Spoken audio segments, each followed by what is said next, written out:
I don't know if you can hear it.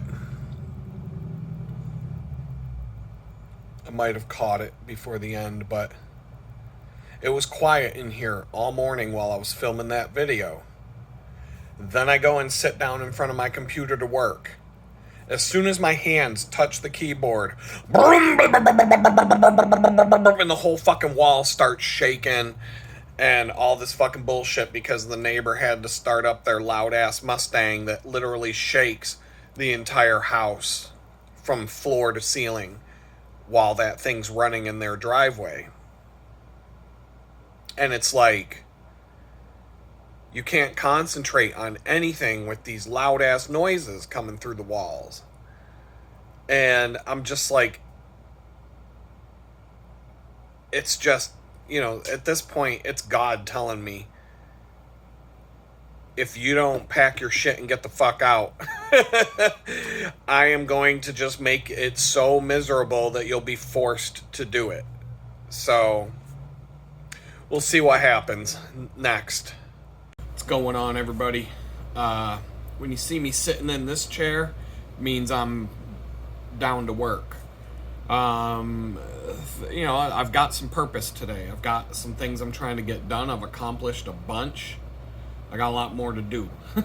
Put it that way. Two things. I can't wait to get these videos out for my client and for because one of the videos is something I want to show you and put on my channel, and put a little intro of my own to it. I'm trying to figure some things out. I did a lot of maintenance crap this morning to get warmed up. When you manage a WordPress site, if you go a week without logging into it, you're going to log in and see these 9 plugins got an update, and there's a WordPress update, and all this other stuff got updated, and there's all this new stuff. And I have a process of keeping my sanity when I don't allow things like that to get automatically updated, because then I don't know. Like, if I haven't logged into the site for over a week, sometimes a month, as part of my maintenance routine, I'm telling clients that I will at least once a month go and make sure everything is up to date, tested, and works. So that, because, a lot of times a designer like me might build a WordPress site for somebody and then say, here you go, and walk away. And that site can sit there for 3 years and never get updated. And WordPress has 3 new versions out, and all the plugins are out of date, and everything is completely outdated. And there could be security risks. Some hacker might have figured out how to hack the login form, and all of a sudden your website's covered in porn. Because someone figured out how to hack into your WordPress site and post a bunch of porn garbage. So as part of my monthly maintenance fee that I'll charge, that I am charging, that's part of the deal, going through and making sure things are up to date, solid, checking to make sure hackers aren't getting in, and if they are, if they did. The worst thing I've had to deal with so far is spam on a contact form, and that's a fairly easy fix. That's why when you fill out some contact forms, it says select all the squares with a traffic light and all that kind of nonsense. I don't like activating those kind of friction-based solutions until the spam problem gets to the point where it's like, all right, we got to do something here. It's getting ridiculous. Right now I got 2 spams on a contact form. Delete, it's over. I don't have to worry about it. But if I'm getting 20 a day, all right, we're going to have to put a CAPTCHA. We're going to have to do something to make it so that these hackers can't send a bot to my form and fill it out. And then I'll make that determination based on what's happening on any day. The simplest solution is usually the best solution, and then when you need something more complex, we'll move to something more complex. But that's the service you get when you hire somebody like me versus building something yourself. We can decide what's best for the situation. So anyway, I'm doing a bunch of work. I'm watching a video from my client because it's part of, I'm doing it at the same time I'm doing other work, but it is part of, I need to know what's in these videos. Some of these videos are an hour and a half long, so I'm just gradually watching them so I know what's in them, and when we talk about them, I'll be like, oh, like that video where you, this, that, the other thing. I'm going to be editing videos. I'm going to be doing a lot with this guy's content. And there was a section in this video I'm watching right now where he's talking about breathing. Number one, when you're stressed out, breathing. And number two, changing your focus. And so you can see it in me right now. You know, I've only like recorded these videos lately when it's first thing in the morning or right before I go to bed. And you see it in my face. I'm worn out, stressed because of all this nonsense with this jackass that I'm dealing with right now. And I don't even care. I'll say it on YouTube. I don't give a fuck at this point. It's fucking retarded. The shit I'm dealing with is inexcusable. So I don't care what comes out of my mouth regards to it.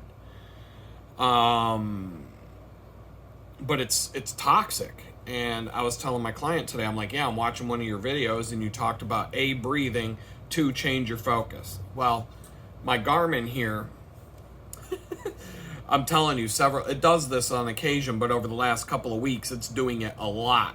It'll just be like, buzz, buzz, buzz. It's not doing it right now. I thought maybe it was, but buzz, buzz, buzz. And I'll look at it and it'll say, hey, how about you take a break and just breathe? Let's do a breathing exercise, because it must detect that my stress is through the roof. And so it's like, well, do you want to die or do you want to breathe and calm yourself down?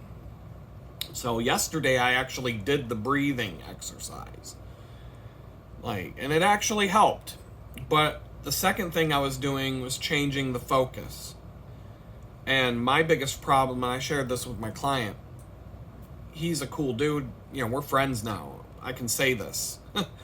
My biggest problem is when I'm going through stress like this, it blocks me from getting started on something that I need to do. Because I'll just sit there and stew in all this anger and frustration, and I just get confused. I don't know where to go. I don't know what to do. Can a soccer player play in the World Cup with a broken leg? No. Can somebody who does mental gymnastics go to a mental gymnastics meet with a broken mind? No, you can't. Everything I do other than the bicycling and the physical stuff is up here. When I have to sit down and do my work, whether it's creative work or whether it's programming, video editing, design, whatever the case may be, my mind has to be clear. I have to be able to just think about what I'm doing and nothing else. And when my mind is fixated on this bullshit that I'm dealing with and all the stress that's coming as a result of it and all the new problems because of this, all this motherfucker had to do was spend a few $100 to fix the fucking water once and for all. Once, the first time. Not 8 to 15 fucking times trying to be the biggest cheapskate you can possibly be. And still not having it fixed after 2.5 to almost 3 months now. What the fuck, dude? What the fuck? I've never seen anything this fucking retarded, ever. Somebody was leaving a comment today. You can get water heater for free on Facebook Marketplace or Craigslist all the time, and I believe it. I've had free washers and dryers. I've picked up free appliances on Craigslist before. In fact, perfect example. I had a gas oven that stopped working. The range worked, but the oven stopped working. Turns out it was a simple part to replace. The part was going to cost me $50-$60, and then I'd have to pay for shipping, and it was like some obscure website to buy a part for this old oven, etc., etc. I'm like, oh, let's check Craigslist and see what happens. I get on Craigslist, someone's getting rid of the exact same oven, the identical oven, exactly the same. The only difference was the one that I had was white, and this one was like off-white, like a beige kind of color. Everything else, identical oven. Identical. Same knobs, same everything. Said it's free, come and get it. I'm like, I'll come and get it right now. Came and got it. Fit in the back of the Jeep Liberty. Brought it home. Had a friend come over. We carried it up to the house. All I had to do was turn off the gas, unscrew the fixtures, pull the old oven out, put the new oven in, screw everything in. Boom. Oven's fixed for free. And then we took the old oven out onto the back porch, and I'm like, all right, what do I do here? I stripped off the old oven, every single thing that might be useful. The oven racks, the knobs, the burner assemblies, the gratings that go over the burners. I took every single thing off of that old oven that I might need to replace anything that might be useful for the new oven, because it's the exact same oven. So anything that already existed on the old oven that I'm getting rid of that might come in handy on the new oven, boom, let's keep it. I'll throw it all in a box, a spare parts box. And so anything that was anything that could be a problem, like a burner assembly. Like, what if a burner assembly gets clogged or doesn't work anymore? Put the old one, they're exactly the same. So I just threw all the parts in a box that might come in handy. And then we took the old oven to the top of the stairs. There was 30 steps going up to my front door. So that's why I had to get a friend come over and help me carry it. And we were like, 1 Mississippi, 2 Mississippi, 3. And we just pushed it down the stairs and watched it go boom, boom, boom, boom, boom, boom, boom, boom, boom. And it hit the bottom at the street and just was like, done. And then I just set it there on the curb. And about an hour later, some scrapper came driving by, grabbed it, put it in the back of his truck, and took off. Someone came by within an hour of it being there and took it. And they got these scrappers that just drive around on garbage night looking for scrap. And it was probably trash night. All I know is that thing was gone within a couple of hours of being on the curb. Poof, gone. New oven, fixed, for free, on Craigslist. So, this motherfucker could have fixed the water for free. It could get a regular size electric hot water tank, 20 gallon, 50 gallon, whatever fucking, a proper size that you can take a shower. He's saying that someday he's going to put in a 6 gallon hot water heater. Oh, fuck. I'm going to be able to take a 45-second shower before it's ice cold. I'm going to be able to wash 3 dishes before I need, whatever, dude. This shit is fucking, we're done with this fucking shit. I'm just telling you. I'm done being nice. I'm done being patient. The SS Patience left the harbor on April 3rd, 2025. It's out in the wild blue yonder, out in the ocean somewhere. I don't know where the fuck it is. It doesn't have a GPS tracker. It's not using conventional shipping lanes. It's just, nobody knows where it's going. Nobody knows when it's going to get there. It's never coming back to the harbor. Again, it's over. It's gone. That ship sailed. It's gone. So, one of the other comments I got today, I'm going to talk about, somebody commented about, I'm probably talking about Epstein Island. I don't even know what I was talking about. Some of you, at least this guy said where it is in my video that he's reacting to, and I'm just, based on what he said, I'm going to say it's probably something about the pedophiles on Epstein Island getting away with raping kids. And, before I talk about this comment, there are some of you who leave comments that are basically like 1 sentence or less, obviously reacting to something I said in a video, but I have no fucking idea what you're talking about. None. Like, I'll read the comment and I'll be like, I have no idea what you're talking about, and I'm not gonna watch an 1.5 hour long video to try and figure it out. Sometimes I do figure it out. Sometimes, but when you're leaving a comment, if you're putting a comment based on something I said, you can actually just type in where it is in the video. That's all you got to do. If it's like 16 minutes and 59 seconds, you type 16:59 space, whatever you want to say in reaction to that. And then I can click on the time code, and so can everybody else, and say, oh, he or she is reacting to what I said here. It's really that simple. I'll be more likely to respond and talk to people back and forth in the comments if I know what you're talking about. But if I don't have any idea, there's a chance I'm just going to read it and go, I don't know. And I'm just going to move on. Because I just don't got time. So anyway, Michael Friedberg 4619 commented 16 minutes into this video, whichever one it was. I can't. Oh, the tips from a weight loss expert video. Said that just admit Clinton did it already. Coming from a Democrat. I mean, the people holding on to the information.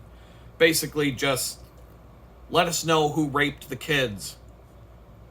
And it's coming from a Democrat, because how many times do I sit here and say, I hate you fucking Democrats, blah, blah, blah. But I got a bunch of Democrats who watch this channel all the time. And I don't hate these people. Because they're cool people. This dude's a cool dude. He leaves comments all the time. There's a lot of cool people who come to the channel who are Democrats. And there's a lot of times where I'm like, I think most of the fucking Democrats right now, if we talk about the whole spectrum of everybody who's a Democrat right now, I think the Democrats are pretty sick and tired of the fucking Democrats. I get that gist from a lot of Democrats right now that like, well, I'm not ready to go to Team Red, but I'm pretty sick and tired of these fucking Democrats right now. And to go along with it, there was not a meme, but a Twitter post that popped up. A screenshot of a Twitter post that popped up in a feed that I read regularly. And it was like the perfect analogy to what I'm talking about with the Democrats. Because remember, I always say, I used to get along with everybody. It didn't matter what your politics were. It didn't matter if you were a Democrat or Republican, the Green Party, Libertarian. I was probably a Libertarian, if anything. That was my registration. But I never really gave a fuck about, we've never had, the Libertarian Party never had a candidate that was, well, they had one or two maybe, but 600,000 votes in the presidential election come November. Yeah. So, anyway, we have two parties. I used to get along with everybody. After 2020, I cut ties with the Democrats. Any Democrat coming at me with a fucking mask on their face with, asking me for my vaccine card, you can all go to fucking hell. We're done. I'm not wearing a mask. I'm not getting a vaccine. I'm not carrying around a vaccine card. I let my company, I had a remote job and I got fired for not taking the vaccine at my remote job that was remote in 2019 when I started. In 2021, they fired me for not taking the vaccine. All you people that worked at that company can go fuck yourselves. I hate every single fucking one of you people. You turned that place in. It was a good place to work on the first day and up until 2020 in March. But you turned into a Jim Jones Kool-Aid cult with the vaccines, and it was fucking ridiculous, and it became a horrible place to work. And then when you decided to fire all the remote workers who wouldn't take the shot, you can all go fuck yourselves and rot in hell. I hate you fucking people. I'll never feel any other way about it. Go suck a fucking bag of dicks. I hate you motherfuckers. Don't find me on LinkedIn. Don't try to be my friend. Don't reach out to me. Don't talk to me ever again. All I'm going to tell you is to go choke on a fucking dick. You're a scumbag. Any of you people that went along with that are a fucking scumbag, in my opinion. I will never feel any other way about you people. Any of you Any of you who thought it was a good idea to make people show a vaccine card to get into the fucking grocery store or the restaurant, you can all rot in hell. I fucking hate you people, and I will never feel any other way about you. So, but I'm not really thinking that every Democrat went along with this. I think there are some people. Here's what I'm going to read this thing, because it kind of matches what I'm feeling is going on here. This guy named Nathan Jones on X, doesn't say his handle. You can probably find him, but his post said, "When I was in the WWE," so he's a wrestler or he works for the WWE, fake wrestling, "I saw something that stuck with me, not in the ring, but backstage. There'd be some wrestler that they were trying to put over, someone the crowd just didn't vibe with. You'd even hear boos from the audience, or even worse, dead silence, nothing. And that's death in fake wrestling. So what did the WWE do? They'd pump in crowd noise. They would literally pump in cheers through the speakers at the arena. And some would even pipe in chants like, Rocky, Rocky, for whoever, for someone the crowd didn't even care about. And then this guy would watch. He'd watch from the monitors backstage as the real audience would start to fall in line. The fake reaction, the fake crowd noise would get them all riled up, and then all of a sudden everybody in the audience would start cheering and going along with the chants and screaming and being like, yeah! To some loser 2-bit ass clown wrestler who is just being tossed in the ring for Hulk Hogan to take a shit all over and drag him back out. One of those losers that they're here today, gone today. They get, they're out on the mat like twice, and then their WWE career is over. They're just the fall guy to get pummeled by one of the stars, right? And but this guy's saying, well, that's when it hit me. Most people don't think with their own mind; they just follow the noise. And he says, and now I see the same trick everywhere. In politics, the news, on social media. They play the cheer track. And then the crowd starts clapping like trained seals. Going right along with it. Manufactured consensus. Emotional manipulation wrapped in spectacle. It worked in wrestling, and it works even better in real life. I can say it's like going to a hockey game. It's like going to a game. You can start the wave. You ever start a wave? Have you ever been the person that started the wave in a stadium? That's kind of fun. Like when you just stand up, get like 5 of your friends to stand up and go, whoa, like that. And then all the people next to you will do it. And before you know it, there's a whole wave of people doing it all the way around the stadium, but you can say you were the one that started it. It's kind of like that. As soon as the crowd hears that it's okay to cheer, oh, now it's okay. I got a lot of examples of how this plays out. But I know for a fact on the presidential debates, especially when Ron Paul was running for president, I went to a presidential debate where Ron Paul was part of the people on the Republican stage. And they did this shit on TV. So in the arena where Ron Paul was giving it, whenever they would introduce him, everybody would be cheering. Everybody in the whole place was there to cheer for Ron Paul. Nobody else. Nobody else was getting any play. When you watch this fucking debate on TV, they would block the crowd noise. They would mute the crowd noise as best they could and make it sound like nobody's cheering for Ron Paul. And then all these other douchebag candidates were getting all this cheer on TV. Yet if you were there in person, which I was, they were getting booed, and nobody gave a fuck about any of these other candidates. They were there to cheer for Ron Paul. But when you watched it on TV, they blocked out the cheering for Ron Paul because they got microphones and they can manipulate this shit, especially on the TV. And then they were pumping in fake noise, fake cheers for when the other candidates would speak. I fucking saw this shit with my own eyes. And I'm not the only... My best friend was with me when we went there.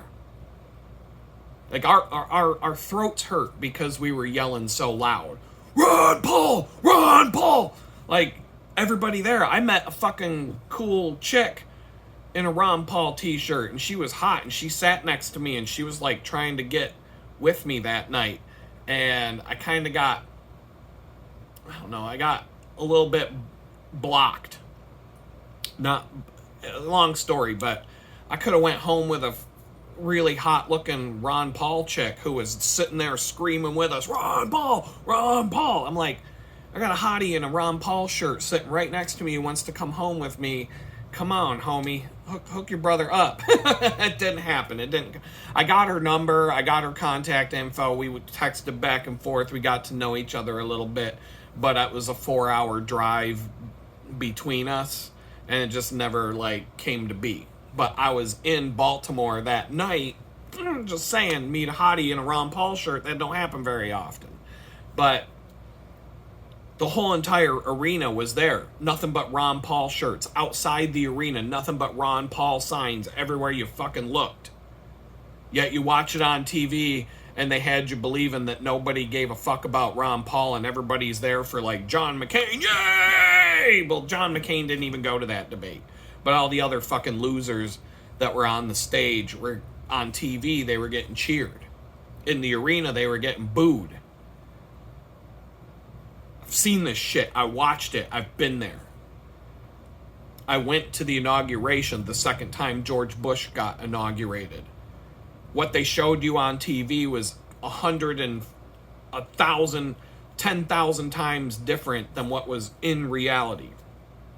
On TV, they tried to make it look like the whole city of D.C. came out in support of George Bush.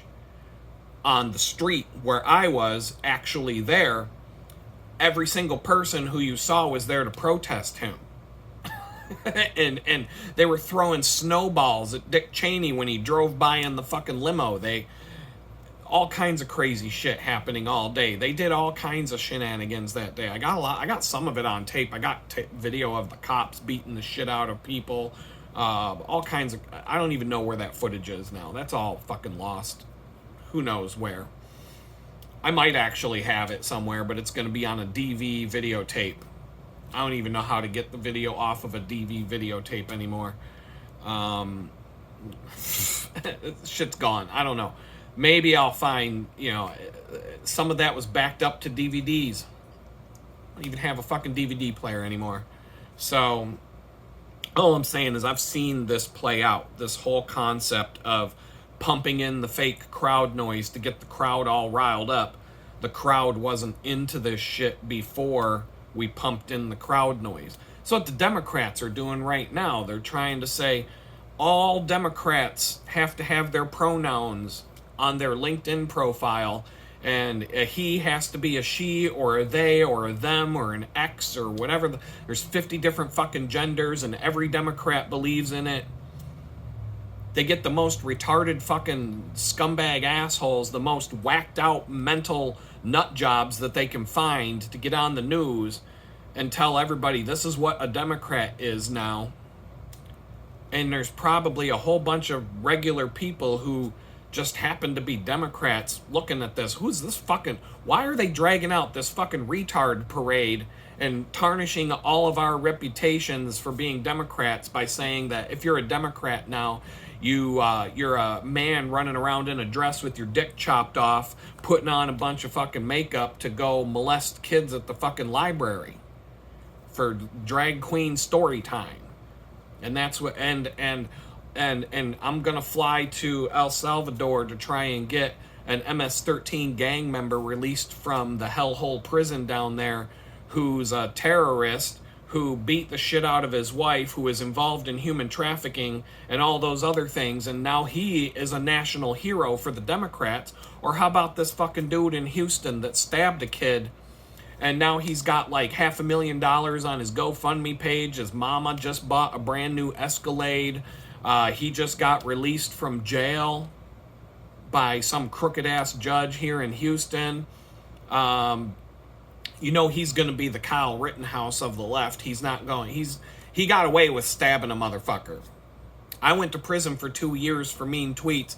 This motherfucker, because it's going to be racist to put him in prison for stabbing a guy, that's racist now. So he's going to get to go home, and he's going to have like $500,000 in his bank account, a brand new Escalade, a new house.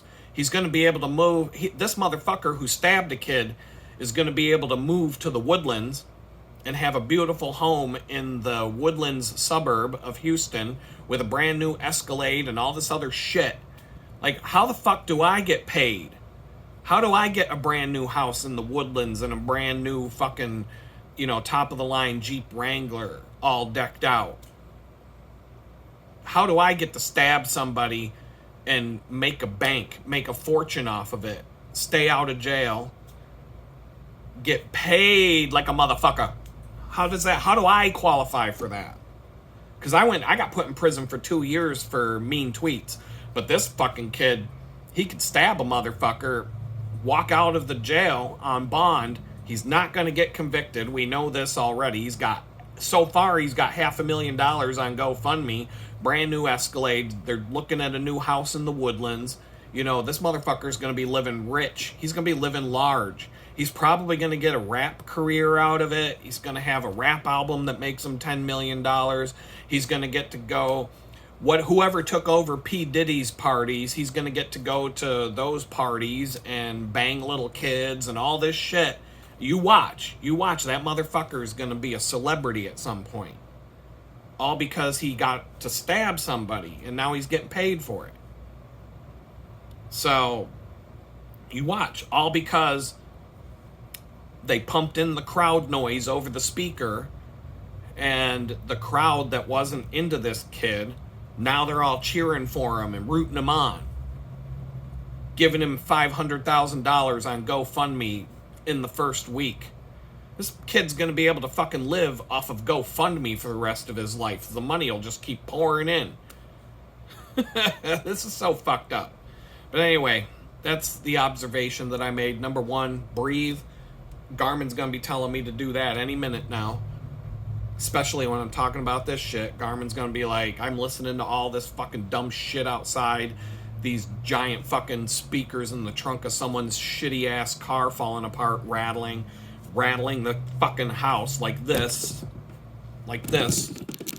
as I'm trying to talk to you guys. I'm getting a little riled up just thinking about all this shit. So, number two, I got to change my focus and go back to my tasks and get my work done. I'm just taking a break. That was a half hour. Peace out.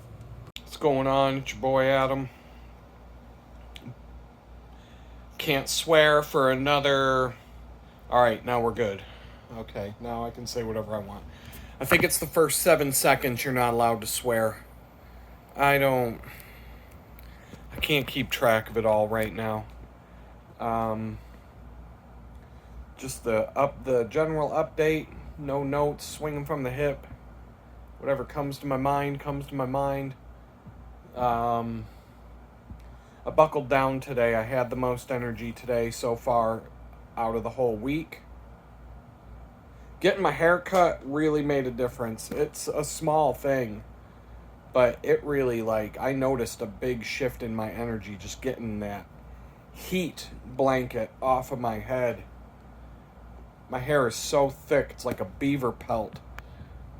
It's like the beaver has the most insulative fur out of all of God's creatures, as far as I'm aware. And my head is pretty much the same thing, my hair. And when it gets 6 weeks, it's about it. If I go anything past 6 weeks, I'm going insane. I should get my hair trimmed and taken care of on a more frequent basis, and at one time I did. But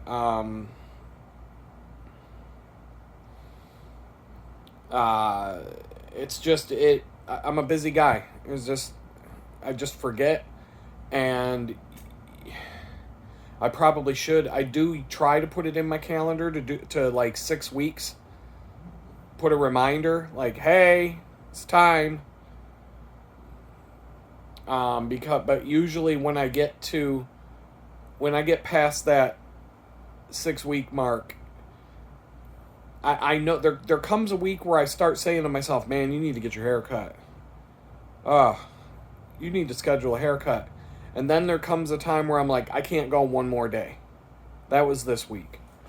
I tried to schedule my haircut on Tuesday, and but the website only lets you go 2 days in advance, 2 days ahead, today and tomorrow. And Wednesday, the girl who I wanted to cut my hair wasn't there. So I checked on Wednesday, and she was going to be there on Thursday. Got her done. She did a good job. I don't really like supercuts. Like, in general, I don't go there. It's not... I didn't like the haircuts I was getting in Jamestown. And I finally found a good salon right next door to the library. The woman there did a great job on my hair. And I left Jamestown about a week later, or less than a week later. I can't remember now. I just knew that I couldn't leave to go down south where it's all hot without getting my hair cut. I would have gone batshit crazy, especially camping in a hammock in, was it Louisiana? I think it was Louisiana. I can't even keep it straight right now. A little bit south of Memphis, southeast of Memphis. Camping in not a swamp, but it was a nice little area to camp. It didn't cost me anything, and no, it did cost me something, but it was cheap. It was cheap. I think it cost me something. I don't remember now. I think I was honest about it.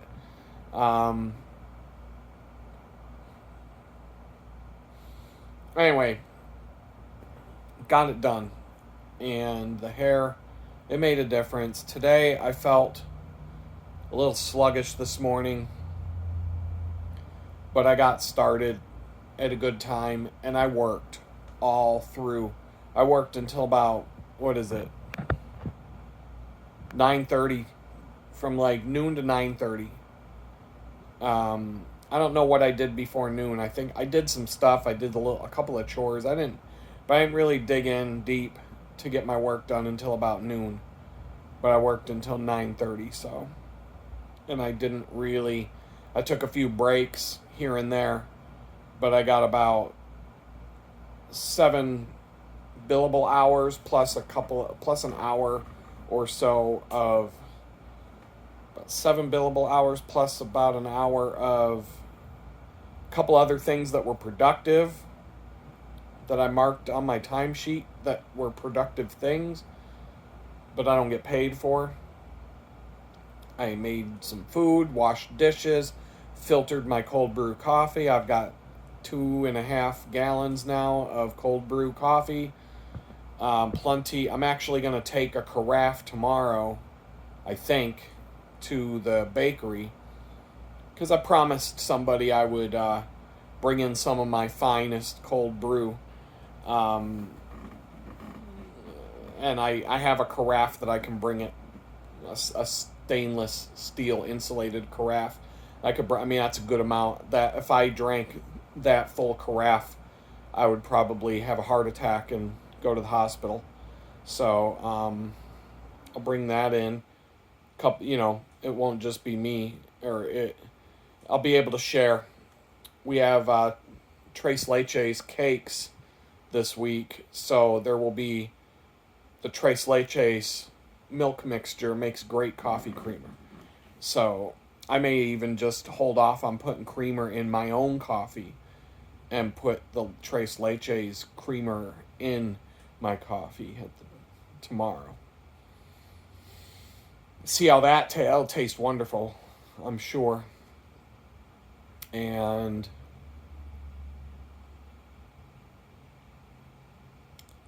trying to think. Yeah, definitely. Um, but yeah, I mean, one of the things, with all this dumbass shit going on with this retarded fucking slumlord, uh, it's pretty much the best way to handle this situation, aside from whatever, just to keep my sanity the last couple of days, has been to dig into my work and just shift your focus.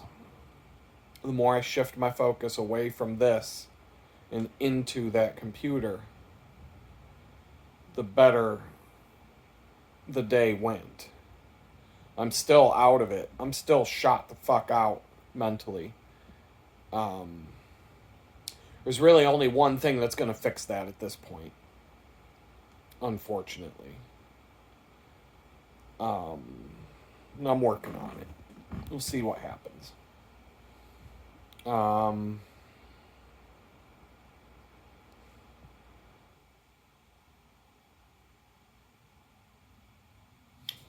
don't know, man. This is a low point. This is the lowest point of my time in Houston so far. I was talking about in regards how it relates to the weight loss, and I'm a little bit stuck right now on the weight loss. I'm hovering at a certain level. It's all because ever since April 3rd, I got stuck.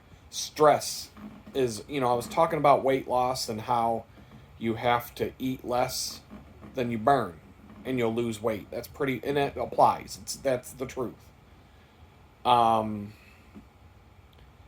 You burn less when you're stressed. It don't matter how much exercise you get. Stress does two things. It increases your appetite, and it increases your appetite for shitty food. When I'm stressed the fuck out like this, all I want to eat's junk, comfort food, things that are bad for me. Whenever I'm working out and I'm in a good frame of mind, it's like my body just gravitates towards wanting to eat healthy foods and salads and fresh stuff, and it's like this natural, it's like the pull. I just naturally gravitate towards healthier eating when I'm in a good frame of mind. When I'm stressed the fuck out, it's like I go straight for the cookies and the ice cream and the chocolate and the chili dogs and pretty much anything bad. My cooking situation's fucking crap right now. I have a hot plate with 2 saucepans now. Had 1 saucepan, I got another small saucepan. So that helps a little bit. I'm doing some ghetto shit just to cook a little bit. I do have a cast iron pan that I can use on this thing. There's just not a lot of room to work with. So I haven't really pulled out the cast iron pan. I have a nice Griswold cast iron pan. I also have a Lodge cast iron pan, but it's so old. I've had it for so long. I've had this thing since my daughter was a little kid, and she's 30 years old almost. And so I've used this Lodge cast iron pan so much.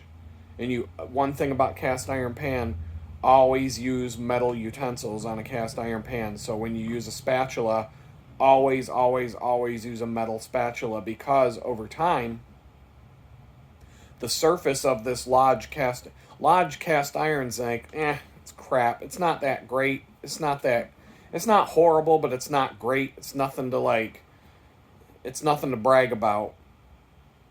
There's way better cast iron out there than Lodge, but Lodge is the one you can find cheap. They sell them at Walmart. I got mine at Sears. Remember Sears back in the day? It was actually a gift from my mom. She bought me a couple of cooking pans.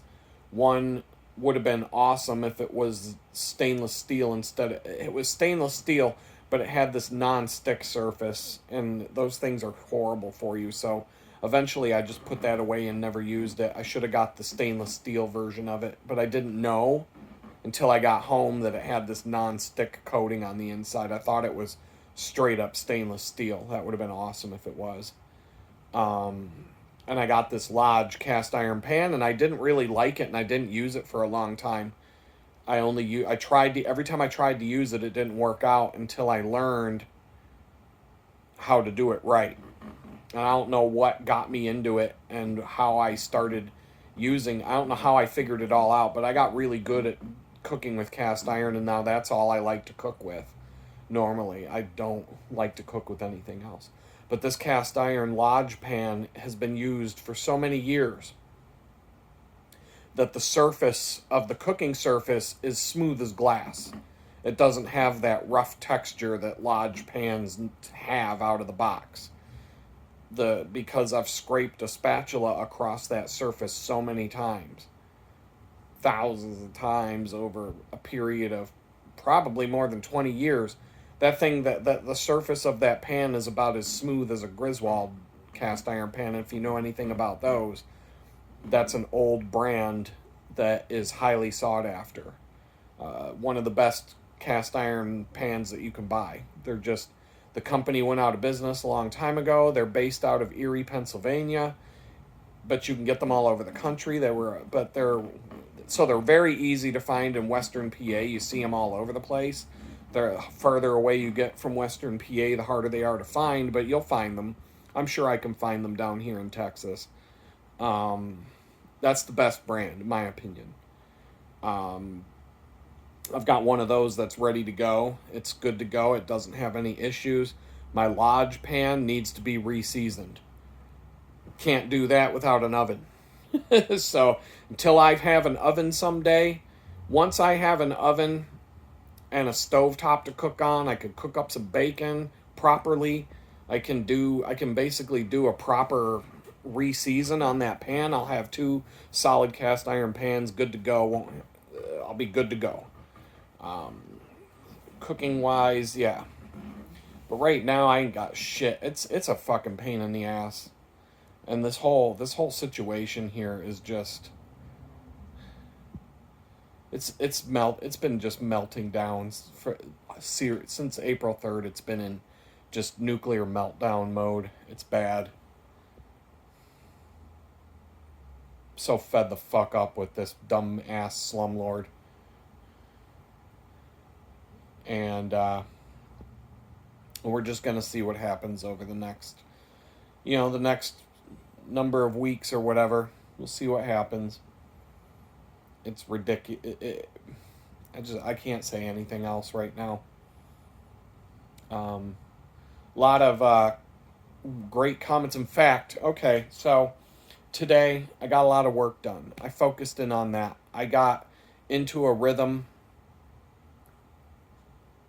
I have defined tasks in my mind, so I don't need to sit down in front of my computer going, oh my goodness, what do I do? Where do I begin? I know where to go. I know what to do. I have I know exactly where to go and what to do. I don't need to think about it.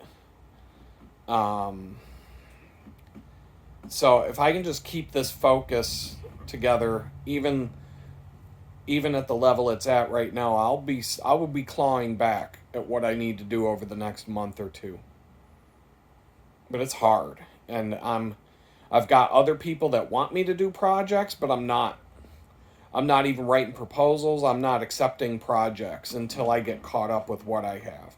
This shit should have been done a long time ago, and just everything has been such fucking chaos that it's dug into my ability to do anything. But I'm not going to let it win. I'm not going to let the chaos win. And it's just going to require some serious focus and just forcing myself to sit down, and even if it's just a couple hours, pick something, do it, get it done, move on, but the nice thing is that everything I set out to do this week, I was able to do. I'm not done with everything that I wanted to get done this week, but everything I've attempted to do has been successful. I haven't gotten stuck anywhere. like wrestling with code and all that kind of stuff. I was talking about in one of the last couple of videos, I was talking about how I stopped. I was basically working on how to embed YouTube videos on someone's webpage in WordPress, but have the thumbnail image that you click on look exactly how I want it to look and not how YouTube forces it to look. Because YouTube forces it to look pretty damn ugly. And I found a way to do it. And I built a working prototype that kind of worked, but didn't quite work perfectly. And I went to Grok on Twitter and I said, hey, why do you think, I pasted in my code. And I said, why do you think that when I click the thumbnail image, speaking plain English, I just said, Grok, why do you think that when I click this thumbnail image, the video player won't autoplay? And Grok came back with an answer, and we went back and forth in plain English, and I said, well, what do you think I should do to override the... And anyway, Grok was like, how about this? And spits back an HTML block with a big JavaScript function that it wrote. And it said, try this.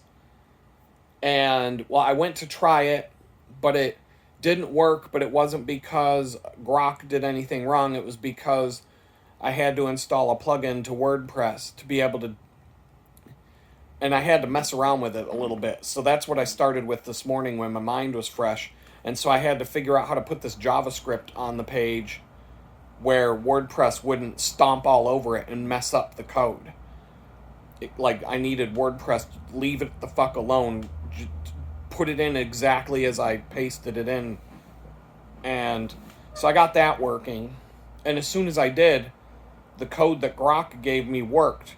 Straight up worked. I was like, holy shit. This would have taken me hours to figure out how to do this. Grok was just like, here you go, try this. And it worked. And then there was a bug. I found a pretty serious bug. And so I plain English went back to Grok and I said, hey, I found a bug. When you click on the first video, it plays just fine. When I clicked on the second video, the first bug I came across was when I clicked the second thumbnail, I had 3 videos on a page. And I said, hey, Grok, when I click the second video, the previous video continues to play. Can you modify the code so that the video stops? When I click on the second video, it stops any other videos that are playing on the page and only plays the one that I just clicked on and resets the thumbnail image to the previous video that was playing. Grok said, sure, spit out a whole bunch of JavaScript, like a fucking big giant chunk of JavaScript. And I copied and pasted and it worked. It fucking worked exactly like it was supposed to. I was like, holy shit. Programmers aren't going to have a fucking job because this was complicated shit. This wasn't just some fly-by-night little script. This was a complicated piece of code. It would have taken me all day to do this if it wasn't for AI just spitting it out at me. And so I came across another bug and I typed in the exact words, not exactly this, but plain English. I said, hey, Grok, I found another bug with your code. When I click, your code worked in terms of auto-stopping the videos. When you click on the next video or any other video on the page, it automatically resets the other videos and starts playing the one I clicked on. But I ran into another issue where when I click the first video, it plays just fine. I click the second video, it stops the original video and starts playing the next video. But if I go back and click on one of the subsequent videos that I've already watched, it disappears from the stage completely and the thumbnail disappears too. And this, I verbally told Grok in plain English what the bug was. And Grok turned around and gave me this big long explanation as to why that was happening. That made sense. And Grok goes, here, try this, and spits me out an even bigger piece of JavaScript code. I'm talking like a serious amount of code. Dozens of lines. Like, fucking amazing, hooked into the YouTube API and all this other shit. And I was like, oh my God. And so I pasted it in and it worked again perfectly. The bug that I told Grok to fix was fixed. I didn't have to write a goddamn line of code, not one. And it works.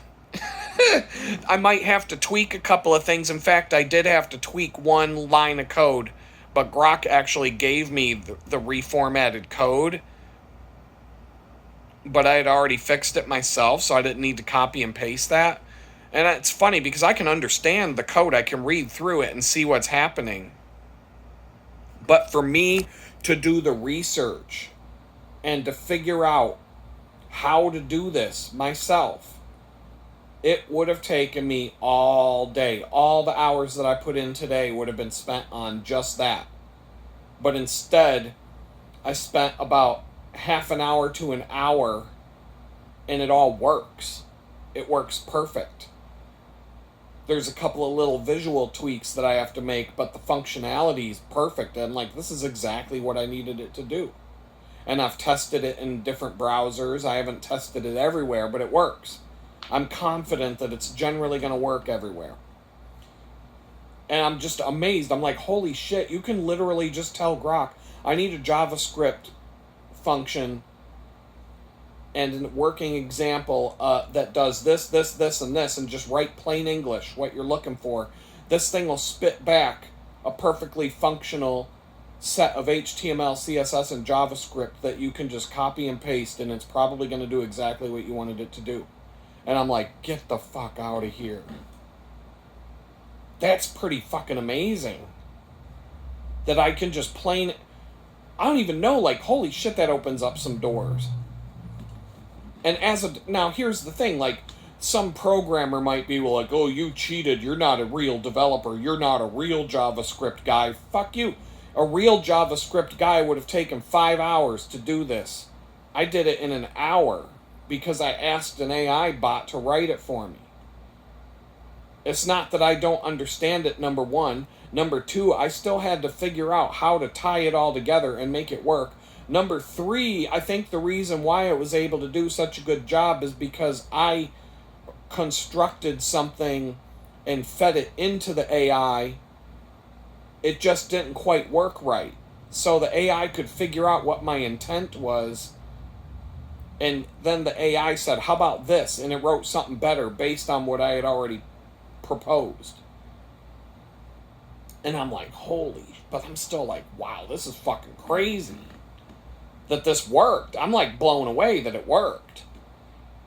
That was that easy. I was skeptical. I'm like, yeah, I'm going to copy and paste this code. Then I'm going to have to go back to the console log and see all the errors that it spits out. Nothing. No errors. No console log errors. I'm checking it in different web browsers. I'm like, something's going to break. I haven't seen it break yet. There's just visual glitches that I can fix. I know how to fix those. I don't need any help with that at all. But the JavaScript that it wrote is complex enough.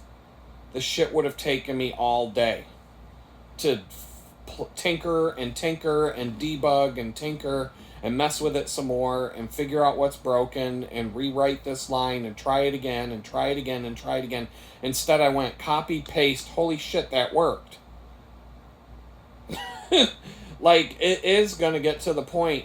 Like, honestly, if I had the choice between having Grok write me code or hiring some dingbat from India on an H-1B visa, Grok kicks the living shit out of the Indian programmer with the H-1B visa. So these motherfuckers, their time's up. Their time is up. I'm telling you.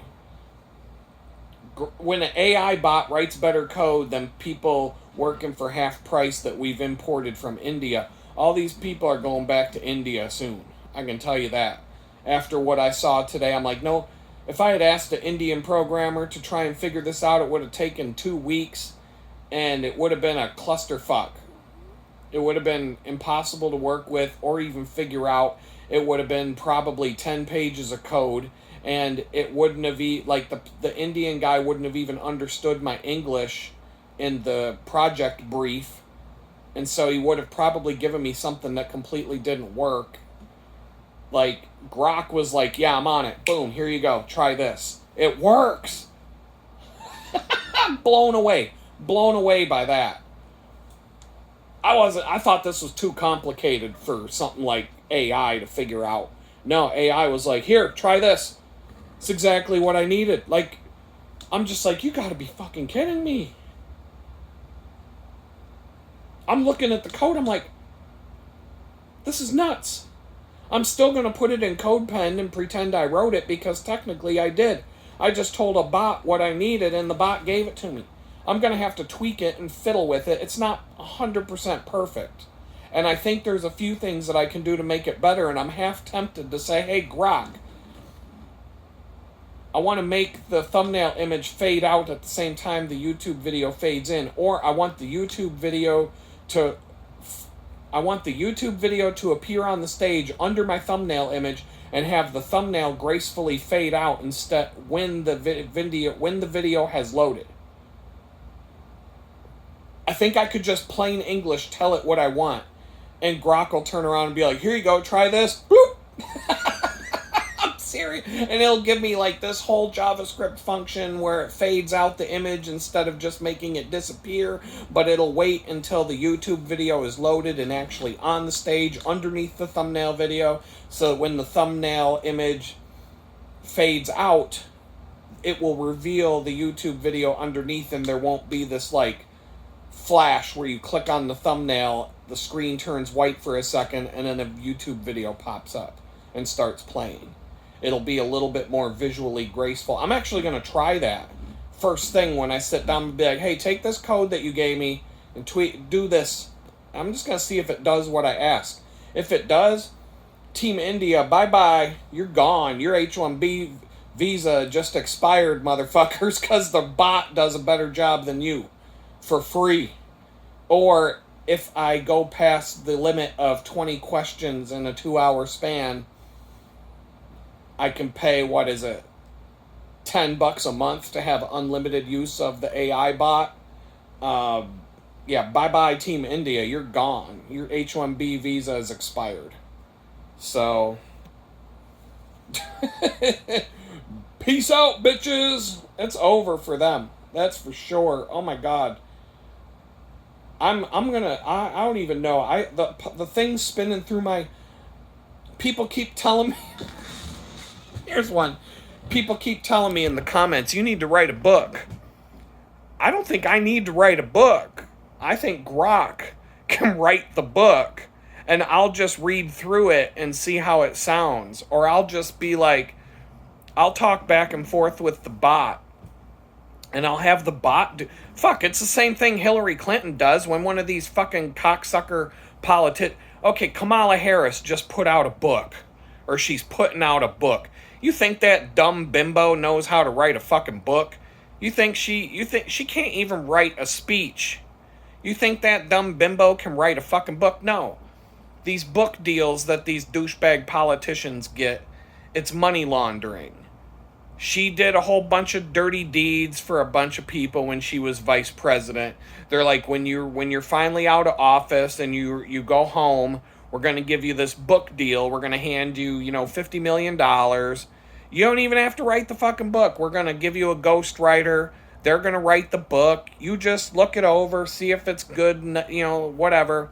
Nobody's going to read the fucking thing anyway. It's going to be in the thrift stores for $2 about a month after the book's released. So don't even worry about it. You don't even have to worry about what you say. No one's going to care. No one's going to read it.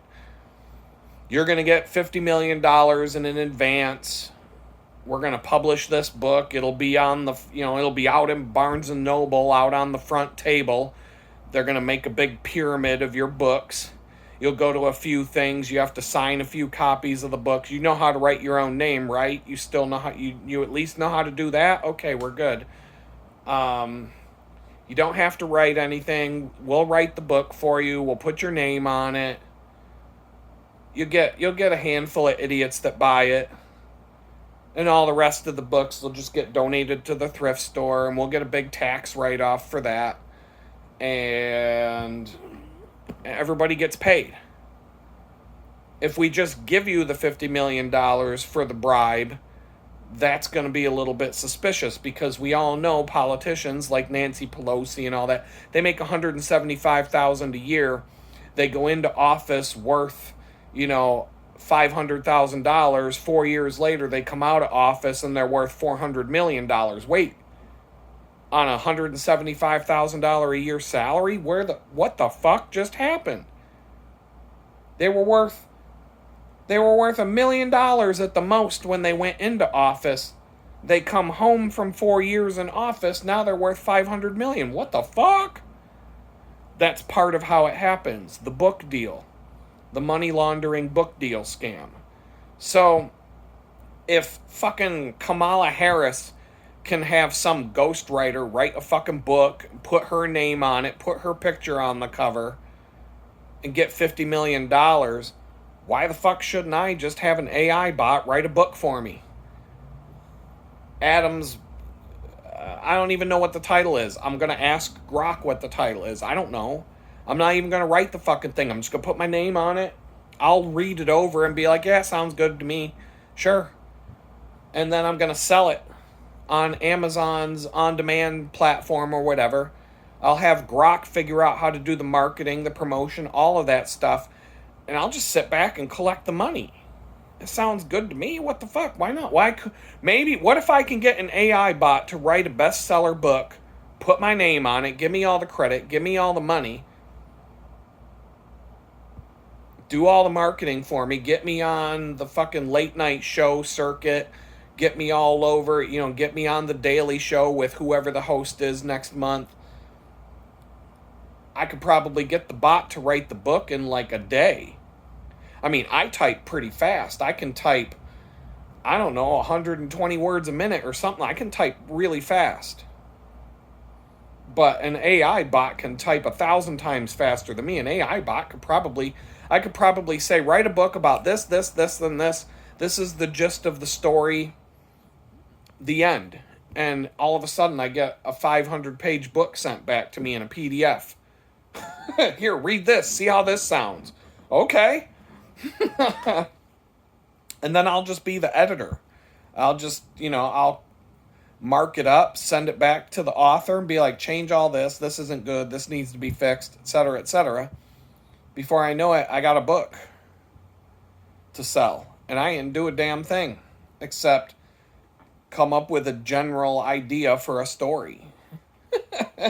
In fact, why don't I just come up with like a how to be successful book? Because a lot of these people who write these how to be successful books, they're not successful until they write the fucking book, and then they sell 1 million copies of the book, and then they're successful. But before they sold the 1 million copies of the book, they're just full of shit. It just had a nice title and a cover that attracted people's attention at Barnes & Noble, and they sold a bunch of copies. They bullshitted the store and the publisher into putting it out there for them. But they had no... But now they can write another book, How to Be Successful Part 2, because they are successful now. But the first time, they didn't... Nobody gave a fuck about this person. This person never did anything with their life except write a book about how to be successful, even though they were just a washed-up turd themselves. So if I could write a book about how to be successful, and I'm nothing but a washed-up turd, but nobody really knows that. Grok can just make up some fucking thing for the inside jacket cover, the about the author, and just make up a bunch of prolific shit. It's just like a resume. You don't, just like bullshitting your way through a job interview about how great you are and all these illustrious things that you've done in the past. So yeah, I think that, I could probably just give myself could I write a book in 3 days using AI and have it published and have it be a bestseller within a month? Can I get on the New York Times bestseller list by having an AI bot write a book in my name? Pretty much the same thing that Kamala had. Could I time it so that my book comes out at the same time as Kamala Harris's book, and actually beat that dumbass bimbo on the New York Times bestseller list.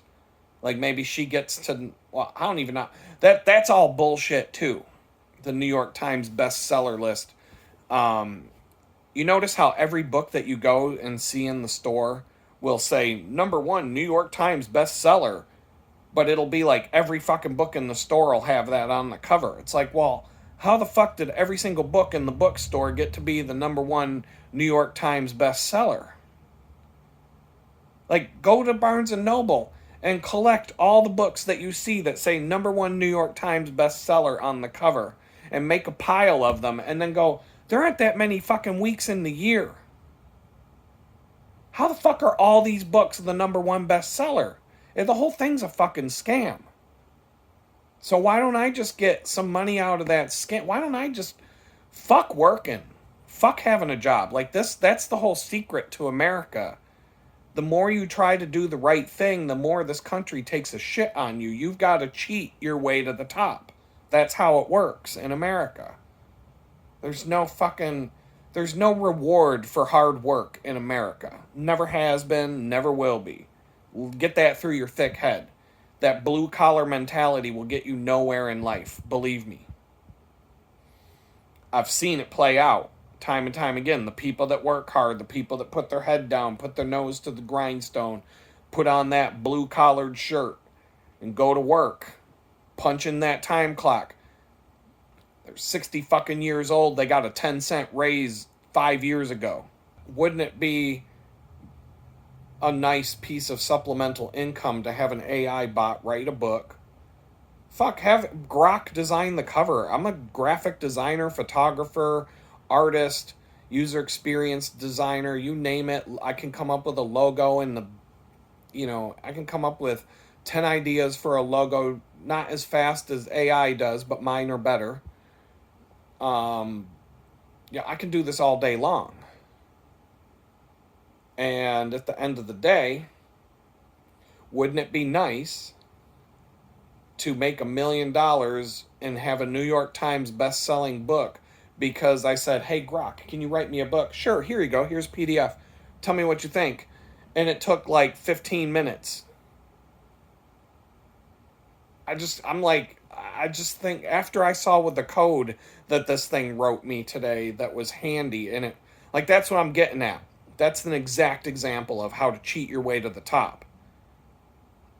I'm building a good website for my client, but there's a lot of programmers that would be like, oh, you're not a real programmer. You cheated. Yeah, I got a really slick piece of fucking JavaScript put together that does this really complicated thing that most people aren't doing on their websites. And I figured out how to make something work exactly the way I wanted it to. And because I used an AI bot to write the code, it took me an hour to do it, and it would have taken me at least 8. It would have taken my entire day today. That's how you cheat your way to the top. You get what you want by cheating your way to have it. I go to Grok. I said, hey, can you give me some JavaScript that will handle this complicated thing? Here's something I came up with on my own, but I don't have time to sit here and tinker with it anymore today. What do you think? Oh, well, I think that if based on YouTube's policy of not letting videos autoplay on a page and all these other things, it gave me this big, long, this like half a book. It wrote a magazine article's worth of explanation as to why it wasn't working for me. And then it turned around and said, hey, here's some code. Try this. Okay, copy, paste. Holy shit, it fucking works. Right out of the box. Right out of the box with no errors. And I'm like, you got to be out of here. And then I'm like, well, wait a minute. I found a bug. Hey, Grok, I found a bug. When I click on the second video, the first video doesn't stop playing. And now I've got 2 videos playing simultaneously. What do you think? Grok's like, here you go, try this. Copy, paste. Fuck! He fixed the bug! Fixed the fucking bug! Oh my god! And I'm looking at the code and I'm like, I see exactly what he's doing. I'm like, okay, let's see where we can go with this. And then I found another bug. And I'm like, okay, Grok, I found another bug. Sorry to bother you again, but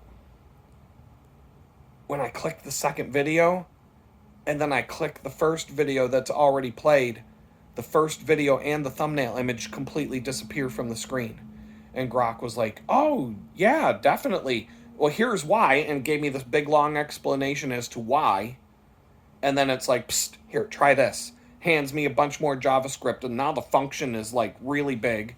Whole bunch of code to handle that situation. And I copy and paste, and it works. And the bug is fixed. And there's no errors. And the code is not bloated. It's not ridiculously bloated. It's like, this would have, if I wrote the same thing myself, it would have been about the same length. I'm looking at it, I'm like, I don't even see how I could optimize this.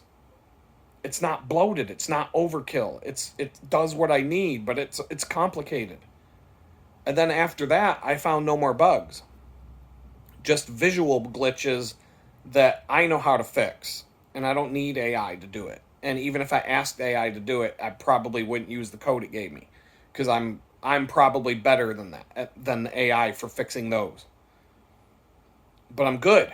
I got the JavaScript I needed, and I'm telling you, this would have taken me all day to figure this out, because I would have had to do all kinds of homework on how the Google YouTube API works, and I would have had to figure out a bunch of other things, and how to target this element in the DOM, and how to make it do this, and how to make things do that. And the only thing I might ask Grok to do, like I said, is I have this idea on how to make the thing better, and instead of trying to figure it out myself, which I could at this point, I'm just curious. If I say to Grok, hey, can you make the video load on the stage before the thumbnail image disappears, and then is there a callback function, basically, which will wait until the video is completely loaded, and then make the thumbnail image fade out, instead of just having the thumbnail image go from visible to invisible instantly, and then wait for the video to load from YouTube, because there's about a half second there where when you click on the thumbnail image,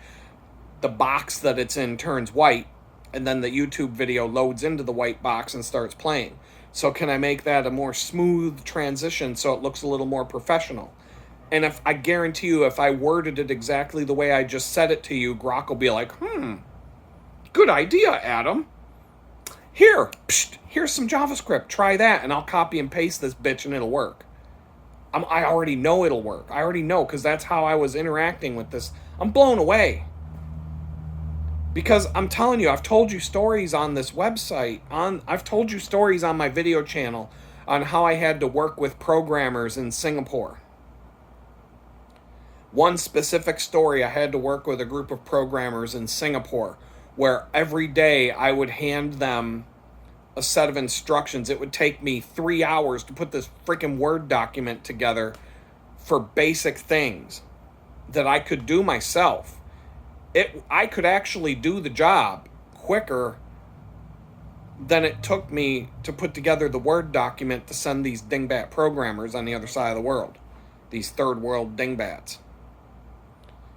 I would spend more time putting a Word document together telling programmers what to do than it would have taken me to do what I was telling them to do, if they would have granted me access to the code base and just let me do it. But instead, they were just paying me to be their liaison or whatever. Like, client tells me what the client wants done, I package it all up, plus, whatever I find that needs fixed on my own, send it over to Singapore. 12 hours later, I get a response from Singapore, hey, check it out. Everything's fucking broken. They didn't follow the directions. They didn't do what I asked for.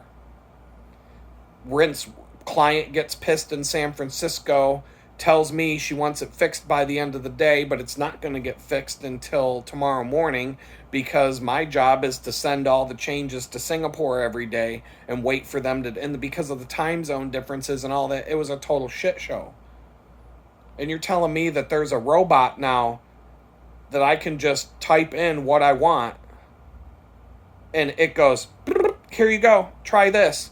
I copy and paste the JavaScript into my system. It fucking worked.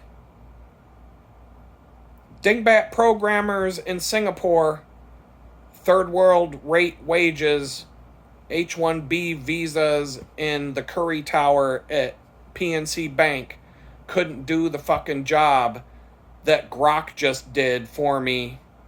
They wouldn't be able to do the job in 3 fucking weeks if I tried to get them to do it. Grok did it in 2 minutes. 2 minutes, and it worked. And I said, hey, here's a bug. Boop, here you go, here's the fix.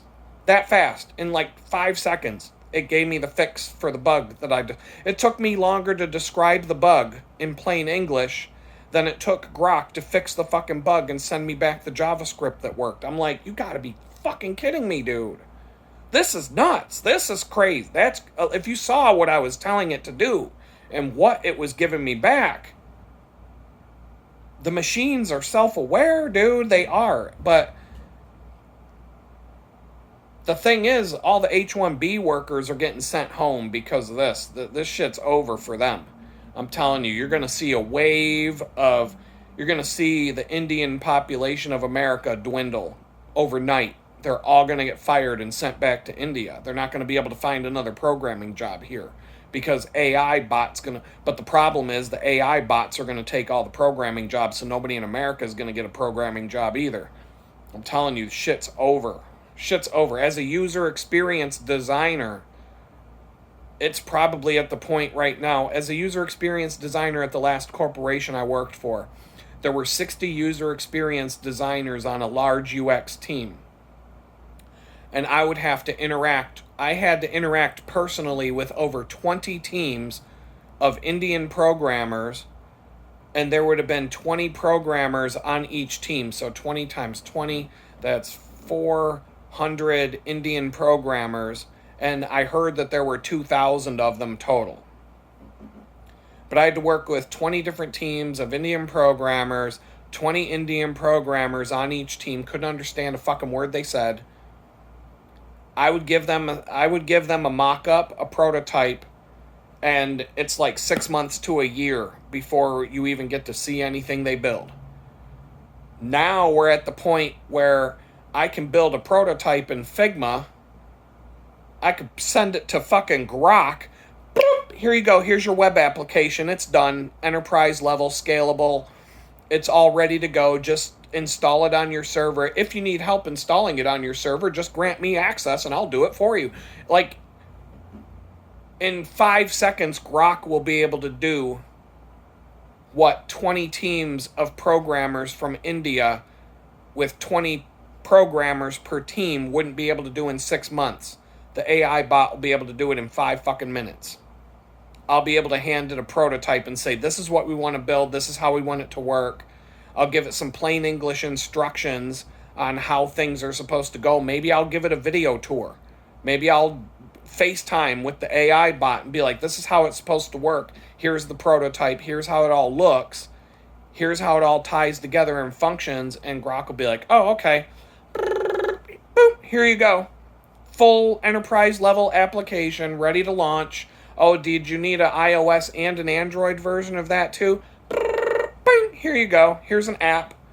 I took the liberty of designing the app for you based on your desktop prototypes, but if you want to hand me fleshed out prototypes that you built yourself, just for design aesthetics and things that I might have missed, feel free to do that. Okay, Grok, I'll spend a week building those prototypes, send it to Grok. Okay, here's your new app. Here's your new iOS and Android app based on the prototypes you just sent me. Just send it some fucking PNG files of what you want the thing to look like with a basic explanation of how it's supposed to work, and boom, you get an app sent back to you. What the fuck, dude? That's crazy. Goodbye, Team India. You're fucking done, because I'm telling you, the shit they would do, it would take 6 months to a year for 400 programmers to pull off what one of these AI bots will be able to pull off in 5 minutes. Let that sink in. Let that sink in, because I'm seeing it. I saw it today. I was like, I saw the possibility of what you could do with this just based on what it did for me today.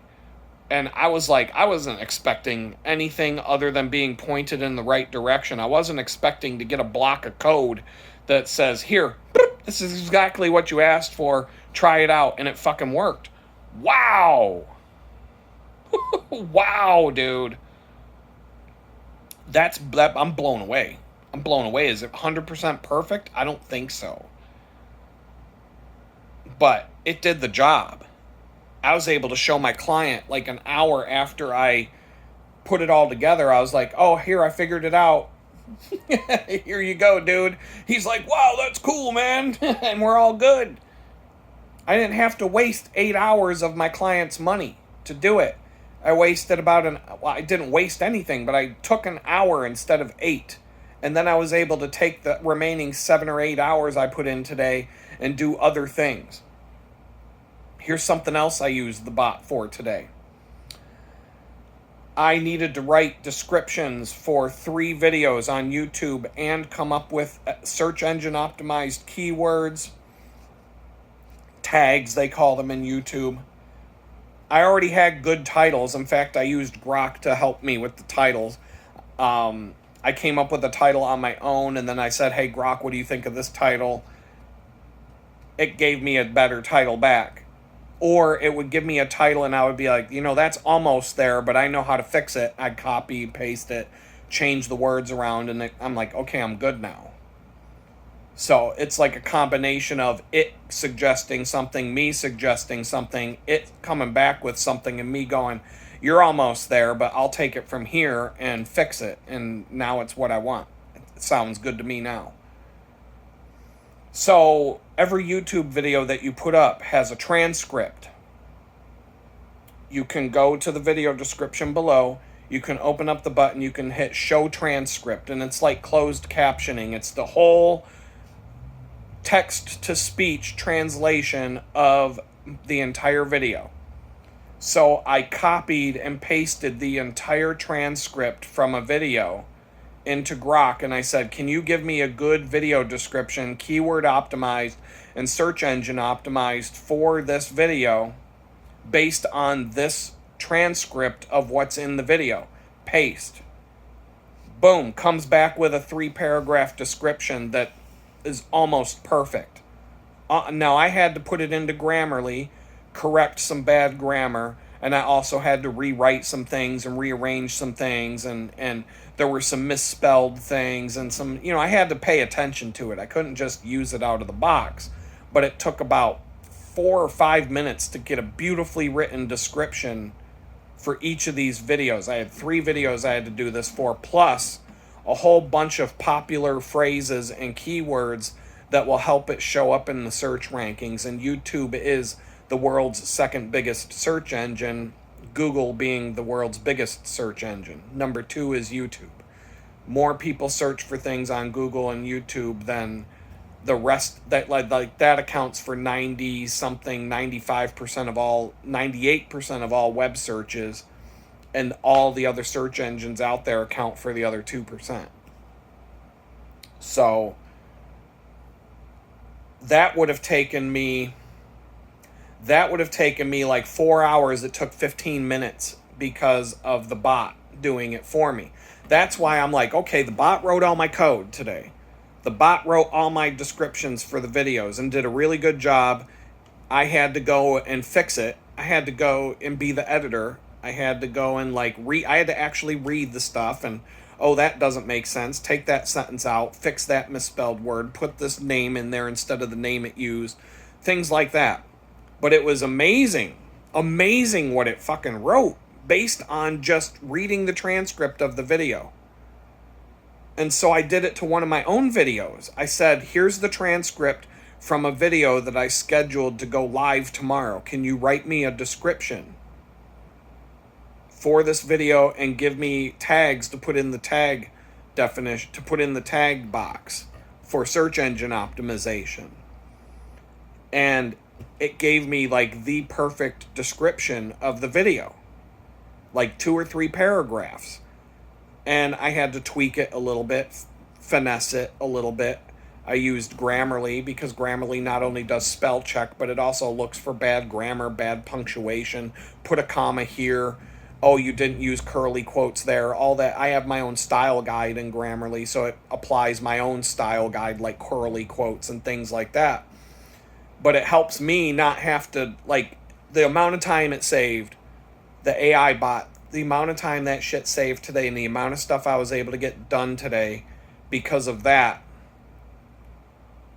was insane. I got like 3 days worth of shit done in an 8-hour span because the bot took over and did all this extra shit for me and made it like I didn't want to write descriptions for videos, and to be honest, the descriptions this thing wrote based on the transcripts themselves was better than anything I would have come up with on my own. Better. It was better. I'm reading it. I'm like, geez, holy shit, this is good. And so now I'm sitting here thinking, what the fuck am I doing looking for a dumbass minimum wage job when I should just have an AI bot write a book, come up with a good cover, figure out how and who to market it to. Like, I could just be like, Grok, okay, now the book's done. How do I send this to all the publishers and get it published? Well, here's all the people that you should be sending this to. Okay, give me the email that I need to send. Okay, here's the email. Send it to this person, this person, this person, this person. Can you do it for me? Unfortunately, I cannot. But you can copy paste. You know how to copy paste. And it's like fucking Tony Stark. I'm just like Tony Stark talking to Jarvis. I go down in the basement of my I'm going to be going down in the basement of my mansion someday, and I'm going to be like, Jarvis, I'm going to have you finish the Mark V Iron Man suit tonight because I've got a hot date with a model and I just don't got time to do it tonight. And Jarvis is going to turn around and be like, Adam, just because your date has an OnlyFans account with 7,000 fans and makes $60,000 a month doesn't qualify her as a model. And I'm going to be like, shut up, Jarvis. That's Mr. B's to you. Just shut the fuck up and finish the Mark V suit. I'm expecting it to be done when I get home tonight. Well, when do you expect to be getting home tonight? Well, you tell me. If she's got an OnlyFans account where she makes 60 grand a month and she wants to spend the night with me, we're probably going to be out pretty late. So just get the goddamn suit done, Jarvis, and shut the fuck up. And by the way, it's Mr. B's. It's not Adam. If you're going to be a smart ass like that, you can call me with a respectful tone.